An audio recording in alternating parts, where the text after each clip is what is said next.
Hi అండి, ఎలా ఉన్నారు? బాగా ఉంటారులేండి. ఈరోజు నేను రాయదుర్గం లొకేషన్లో టమోటా ఫీల్డ్కి వచ్చానండి. ఇక్కడ ఏంటంటే కొత్తగా మనకి బ్యాంబూ స్టిక్స్ యూజ్ చేస్తున్నారు. అంటే బొంగు బర్రెలు అంటారు. ఈ బొంగు కట్టెలు వచ్చేసి టమోటా స్టేకింగ్ కోసం యూజ్ చేస్తున్నారు. మనకి ఇంతకుముందు ఏం చేసేవాళ్ళు అంటే ఈకోలిప్టస్, నీలగిరి కట్టెలు యూజ్ చేసేవాళ్ళు. ఇప్పుడు మనకి ఇది యూజ్ చేయడం వల్ల ఎక్కువ లాంగ్ డ్యూరేషన్ వస్తాయన్నమాట. ఎక్కువ డ్యామేజ్ అవ్వదు స్టిక్. ఎక్కువ క్రాప్స్ యూజ్ చేసుకోవచ్చు, మోర్ టైమ్స్ యూజ్ చేయొచ్చు అనమాట. సో ఇది కాస్ట్ వచ్చేసి 15 to 20 రూపీస్ ఉందండి.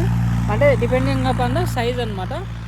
మనకు స్టిక్ సైజ్ మీద డిపెండ్ అయి ఉంటుంది ప్రైజు. సో ఇది చాలా యూజ్ఫుల్ యాక్చువల్గా.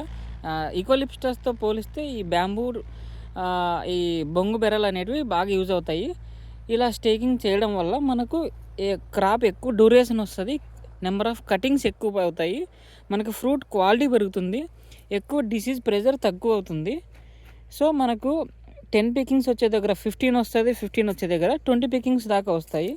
అది కాక మార్కెట్ సేలింగ్ బాగుంటుంది, కీపింగ్ క్వాలిటీ బాగుంటుంది, ఎక్స్పోర్టింగ్ సూటబుల్ అవుతుంది. ఎక్స్పోర్టింగ్ సూటబుల్ అవ్వడం వల్ల మార్కెట్ వాళ్ళు ఎక్కువ ప్రిఫరెన్స్ స్టేకింగ్ కాయలకు మాత్రమే ప్రిఫర్ చేస్తారు కొనడానికి, ఎందుకంటే వాళ్ళు ఎక్స్పోర్ట్ చేయాలి కాబట్టి.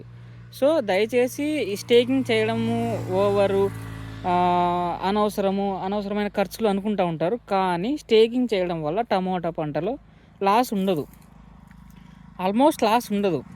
మనకి 150-100 పోయిన రేటు లాస్ ఉండదు.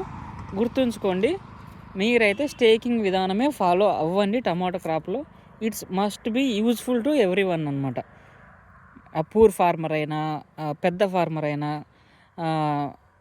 మిడిల్ క్లాస్ ఫార్మర్ అయినా ఎవరైనా యూజ్ చేయొచ్చు. అంటే కాస్ట్ గురించి చెప్తున్నాను, మీరు పూరు మిడిల్ అని కాదు. యూజ్ చేయండి, మీరు మంచి ఫలితాలే పొందుతారు. దీనివల్ల ఎటువంటి లాస్ అయితే ఉండదు. స్టేకింగ్ చేయండి, మంచి లాభాలు పొందండి.